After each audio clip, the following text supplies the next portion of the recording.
গত কয়েকদিন ধরেই পাহাড়ি বাঙালি সংঘর্ষ নিয়ে অস্থিতিশীল পরিস্থিতি বিরাজ করছে রাঙ্গামাটিতে। সেখানকার সর্বশেষ পরিস্থিতি জানাচ্ছেন আমাদের বান্দরবান প্রতিনিধি তুহিন হোসাইন। জি ধন্যবাদ আপনাকে। খাগড়াছড়ি দিঘিনালায় একটি তুচ্ছ ঘটনাকে কেন্দ্র করে পার্বত্য জেলা রাঙ্গামাটিতে বিভিন্ন জায়গায় সংঘর্ষ হয়েছে। রাঙ্গামাটি বনরূপা বাজারে জামে মসজিদ হামলা, দোকানপাট ভাঙচুর, বিভিন্ন জায়গায় ঘরবাড়িতে অগ্নিসংযোগের মতো ঘটনা ঘটেছে।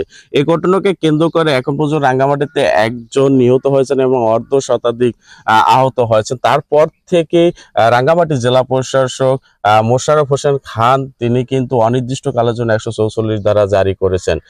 তারপর থেকে আইনশৃঙ্খলা বাহিনীর তৎপরতা রাঙ্গামাটিতে দেখার মতো। এক কথায় এখন পর্যন্ত বলা চলে রাঙ্গামাটির পরিস্থিতি আইনশৃঙ্খলা বাহিনীর নিয়ন্ত্রণেই রয়েছে। রাঙ্গামাটিতে কোনো প্রকার যান চলাচল করছে না। গতকালকেও বন্ধ ছিল।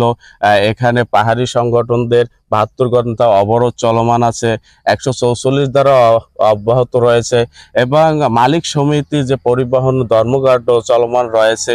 এক কথায় এখানে কোনো জনসাধারণ অতি জরুরি ছাড়া ঘর থেকে বের হচ্ছে না বললেই চলে।